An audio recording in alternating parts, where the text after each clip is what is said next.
তার কাছে ধরা দেয় না, যার তার কাছে যায় না, যার তার কাছে মুখ দেখায় না, একমাত্র তারই কাছে যান, তারই কাছে ধরা দেয় যে নিজেকে সর্বক্ষণ সংকীর্তন রূপী রসে ডুবাইতে পেরেছে। আর কি আনন্দম বুদ্ধি বর্ধনম, যে দেখবে যে ভক্ত, যে নিজেকে দেখবেন সর্বক্ষণ সংকীর্তন রূপে রসে ডুবাতে পেরেছে, তার কাছে মা যদি কষ্টও আসে, যতই দুঃখ আসুক, যতই কষ্ট আসুক, সেটাকে সে আনন্দের সহিত, কেন সে তো গোবিন্দকে পেয়ে গিয়েছে, তার চরণ পেয়ে গিয়েছে, তার আর দুঃখ কিসে? যত দুঃখ আমাদের আনন্দম বুঝি বর্ধনম, আর প্রতিপদ পূর্ণ বিকার সাতনম, প্রতি পদে পদে অমৃতের স্বাদ। এখন মা এই যে আপনারা কীর্তন শ্রবণ করতে এসেছেন, অমৃতের স্বাদ পাচ্ছেন? পাচ্ছেন শ্রবণে? সবাই পাচ্ছেন। তা মা এখন একটা রোগী ডাক্তার বাবুর কাছে গিয়েছে, গিয়ে বলছে ডাক্তার বাবু, তা আমি যাই খাই না কেন, যেটাই মুখে দিই না কেন, সেটাই না আমার জিভে তেতো লাগছে, জিহাতে তেতো লাগেছে। তখন ডাক্তার বাবু বলছে, ও আপনার তো পেটে পিত্ত পড়েছে, তাহলে কি করা যায়? কি করা যায় না, আপনি প্রতিদিন সকালে ঘুম থেকে উঠে 1 গ্লাস মিছরি ভেজানো জল খাবেন, 1 গ্লাস মিছরি ভেজানো জল খাবেন, দেখবেন আপনার জিহা থেকে তেতো স্বাদ চলে গিয়েছে। হরি বল, হরি বল। এখন আমার ডাক্তার বাবু বলেছে, রোগী এখন বলছে ডাক্তার বাবু, সে তো আমি রোজই খাচ্ছি মিছরি ভেজানো জল, সেই মিছরি ভেজানো জলও যে আমার জিহাতে তেতো লাগছে। আমার মিছরি ভেজানো জলও জিহাতে তেতো লাগছে, তা বলে কি আর মিছরি তেতো? মিছরি তেতো, আপনার জিহা তেতো। আজ হয়তো অনেকের মুখে এই সংকীর্তন অমৃতের মতো লাগছে না, মিষ্টি লাগছে না, তা বলে কি আর করা ছাড়বে না? তার মুখে আর জিহাতে আজ তেতো লাগছে, তা বলে কি সে মিছরি ভেজানো জল খাওয়া ছেড়ে দেবে? রাধে রাধে। খেতে থাকো, খেতে খেতে একদিন দেখবে ওই মিছরি ভেজানো জল তোমার জিহাতে অমৃতের মতো লাগছে। রাধে রাধে। তেমনি আজ হয়তো সংকীর্তন আমাদের জিহাতে তেতো লাগছে, শুনতে ভালো লাগছে না। এই যে কীর্তন হয় অনেকে শুনতে আসে না, ভালো লাগে না, কি বকবকানি করে তার ঠিক নেই, ওগুলোকে শুনতে যাচ্ছে। এর থেকে কি ভালো? এর থেকে ডান্স আনবে, যাত্রা আনবে, সেগুলো শুনতে ভালো লাগে। আর এগুলো শুনতে ভালো লাগে না, কিন্তু এই কীর্তন শুনলে উপকার হয়, সেটা কেউ বোঝে না। আজ হয়তো জিহাতে তেতো লাগছে, কিন্তু এই সংকীর্তন যদি তুমি করতে থাকো, করতে করতে করতে করতে একদিন দেখবে ওই সংকীর্তনই তোমার জিহাতে মিষ্টি লাগছে।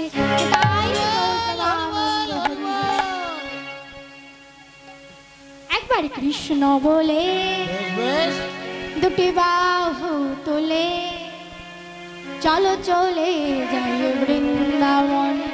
একবার বাহুটা উঠবে তো? বাহু তুলে চলো চলে যাই বৃন্দাবনে। একবার কৃষ্ণ বলে বাহু তুলে চলো চলে যাই বৃন্দাবনে। একবার কৃষ্ণ বলে দুটি বাহু তুলে চলো চলে যাই বৃন্দাবন। একবার কৃষ্ণ বলে বাহু তুলে চলো চলে যাই বৃন্দাবনে। এ নামে নেই কোনো ক্লান্তি, ক্লান্তি এ নামে পাবে সবাই শান্তি। এ নামে নেই কোনো ক্লান্তি, ক্লান্তি এ নামে পাবে সবাই শান্তি। এ নামে নেই কোনো ক্লান্তি, ক্লান্তি এ নামে পাবে সবাই শান্তি। এ নামে নেই কোনো ক্লান্তি, এ নামে পাবে সবাই শান্তি। একবার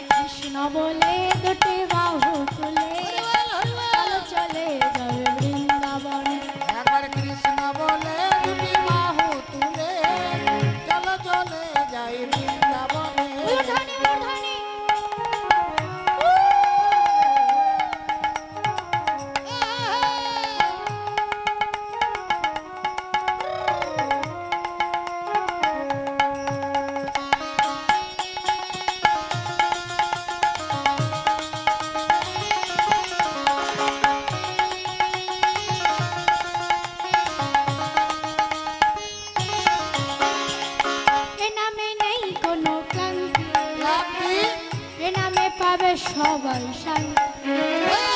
এ নামে নেই কোনো ক্লান্তি ক্লান্তি এ নামে পাবে সবাই শান্তি এ নামে বোবা কথা বলে, এ নামে পঙ্গু হেঁটে চলে।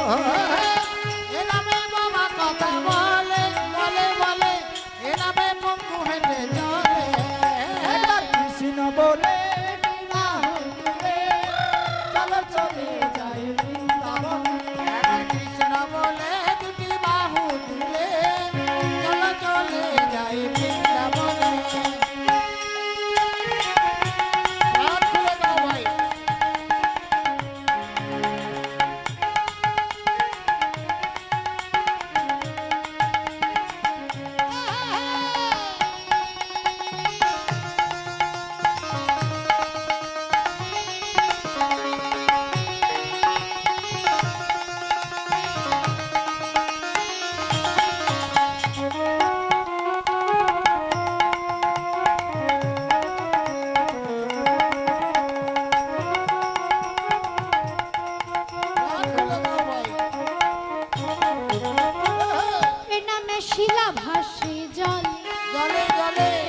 শোলা ডুবে জলে এ নামে শিলা ভাসে জলে জলে জলে এ নামে পঙ্গু হেঁটে চলে এ নামে শিলা ভাসে জলে জলে জলে এ নামে শোলা ডুবে জলে এ নামে শিলা ভাসে জলে জলে জলে এ নামে পঙ্গু হেঁটে চলে একবার কৃষ্ণ বলে দুটি বাহু তুলে চলো চলে যাই বৃন্দাবন। একবার কৃষ্ণ বলে চলো চলে একবার কৃষ্ণ বলে দুটি বাহু তুলে চলো চলে যাই বৃন্দাবনে একবার কৃষ্ণ বলে বাহু তুলে চলো চলে যাই বৃন্দাবনে একবার কৃষ্ণ বলে বাহু তুলে চলো চলে যাই বৃন্দাবনে যারা আমার ছটা উপকার শুনে নিলাম, আর একটা উপকার কি না সর্বত মাস না করো, অর্থাৎ সর্ব আত্মার একসাথে স্নান। এটা হয় কিভাবে? এই যে আমি এখানে কীর্তন শ্রবণ করাতে এসেছি, কীর্তন করতে এসেছি, আমার একটা উপকার হচ্ছে। এই যে আপনারা দূর দূরান্ত থেকে কীর্তন শ্রবণ করতে এসেছেন, আপনাদের একটা উপকার হচ্ছে। আবার না যাদের যাদের কীর্তন শ্রবণ করতে ইচ্ছে হয় না, তারা দেখবেন রাস্তায় ঘোরাঘুরি করে, কিন্তু রাস্তায় যে ঘোরাঘুরি করছে এই মাইকের আওয়াজ তাদের কানে গিয়েও পৌঁছচ্ছে, তাহলে তাদের একটা উপকার হচ্ছে।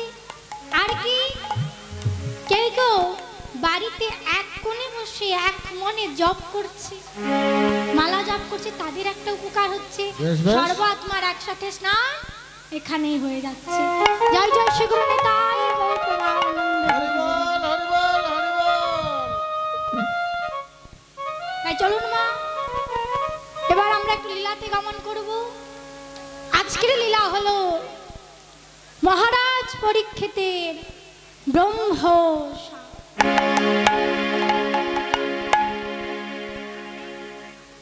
তামা মহারাজ পরীক্ষিতকে আপনারা সকলেই চিনেন। যিনি হচ্ছেন চন্দ্রবংশী মহাপুরুষ। পৃথিবী, সমগ্র পৃথিবী, যিনি হলেন কলিযুগের সর্বপ্রথম রাজা, সর্বশ্রেষ্ঠ রাজা, যিনি হচ্ছেন সমগ্র পৃথিবীর প্রণম্য, সেই মহারাজ পরীক্ষিত। তিনি কিভাবে পরীক্ষায় উত্তীর্ণ হয়েছে? তারা পরীক্ষায় যারা উত্তীর্ণ করে তাদেরকে দেখবেন পরীক্ষিত বলে। তিনি কিভাবে পরীক্ষায় উত্তীর্ণ হয়েছিলেন আজকে আমরা সেটাই আস্বাদন করব। এক অর্থে আমরা সকলেই পরীক্ষা দিচ্ছি, কিন্তু কেউ পাস হরি বল হরি বল। তাই চলুন মা একটি ভজন গানের মধ্যে দিয়ে আমরা লীলাতে প্রবেশ করি। বেশ বেশ।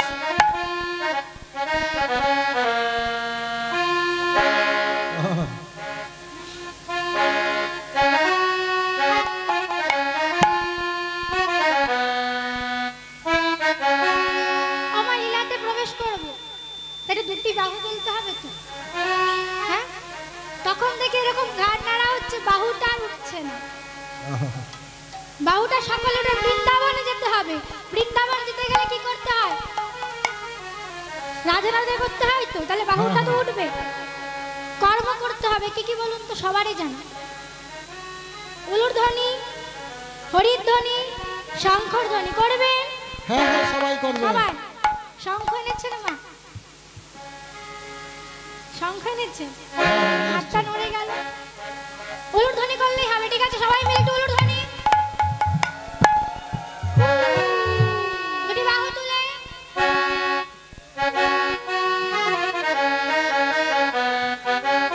যারা দাঁড়িয়ে আছে, मैंने रचना ओ मैंने रचना लगाए राधा नाम की, मैंने रचना लगाए राधा नाम की।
বাহুটা কোথায় দিয়েছে?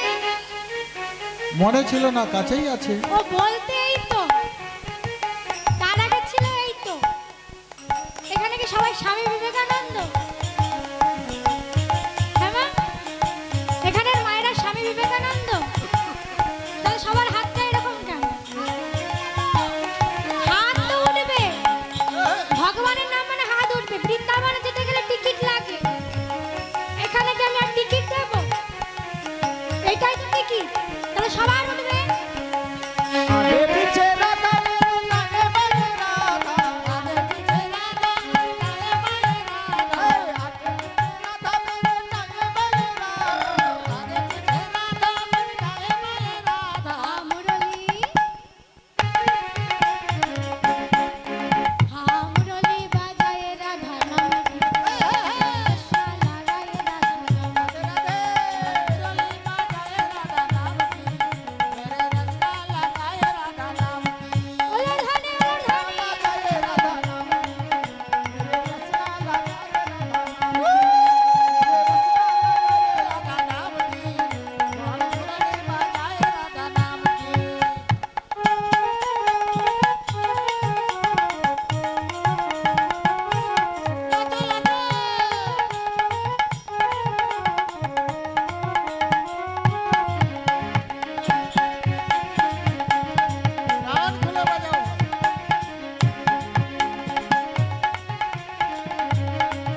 সুন্দর হয়েছে। শ্যামকুণ্ড কি, রাধাকুণ্ড কি, গোবর্ধন কি, আজকের হরিনাম সংকীর্তন কি, সকল ভক্ত মণ্ডলী কি, আজকে প্রসাদ পাওয়ার ব্যবস্থা কি।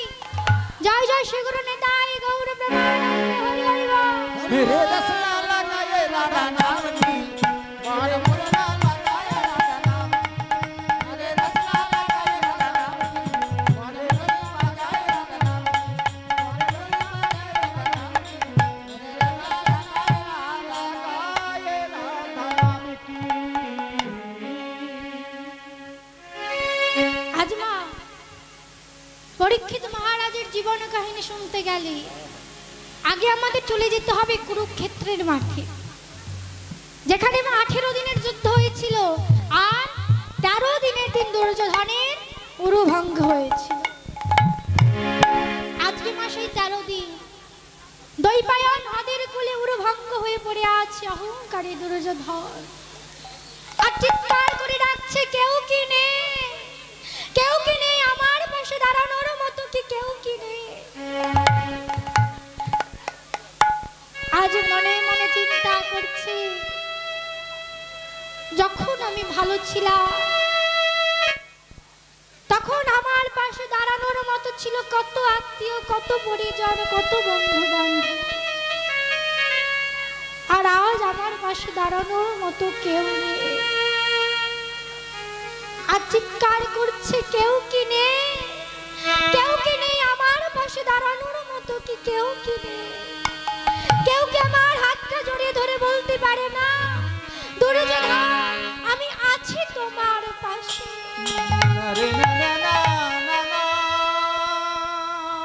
কেউ কি আমার গলাটা জড়িয়ে ধরে বলতে পারে না, আমাকে কি সান্ত্বনা দিতে পারে না। আজ অসহায় নিরুপায় হয়ে কাঁদছে, আর মহাজন এক পাশে দাঁড়িয়ে বলছে হাই রে দুর্যোধন, একমাত্র ঈশ্বর বিশ্বপতি যিনি সকলের বন্ধু, সকলের যিনি, তিনি ছাড়া আমাদেরকে রক্ষা করবার মতো আর কেউ নেই। তিনিই পারেন একমাত্র আমাদের রক্ষা করতে, জগতে আপন বলতে কেউ নেই। কিন্তু আজ দুর্যোধন অসহায় নিরুপায় হয়ে কাঁদছে, আর মহাজন কি বললেন আপন বলিতে নাহি কোনো জন, তুমি বিনা দয়াল হরি, তুমি যে আমার পরমের অগতির অগতি দাতা।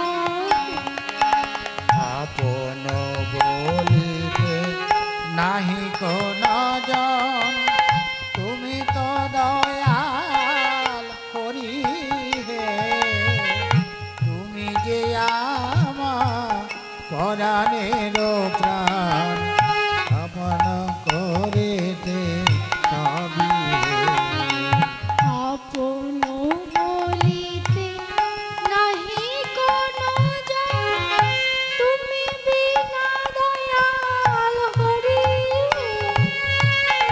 তুমি যে আমার পরাণের অগতির অগতি দাতা।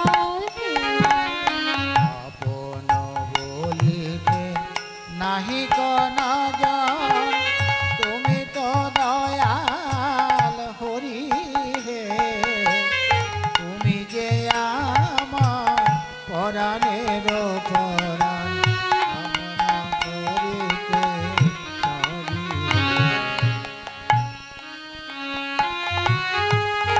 আর মা, এই জগতে আপন বলতে কেউ নেই, কিন্তু মাগো আমরা এই মায়ার সংসারে পড়ে, এই মায়ার বন্ধনে আবদ্ধ হয়ে ভগবানকে ভুলে গিয়েছি। আজ মহাজন বলছে ভগবান ছাড়া আমাদের এই জগতে আপন বলতে কেউ নেই। আমরা ভগবানকে ডাকি না। এই জগতে পাঠিয়েছে মা দুদিনের জন্য, আমরা খেলতে এসেছি, খেলা শেষ হয়ে গেলে আমাদেরকেও চলে যেতে হবে। কিন্তু আমরা ভগবানকে ডাকি না, এই মায়ার সংসারে আবদ্ধ হয়ে ভগবানকে ভুলে গিয়েছি।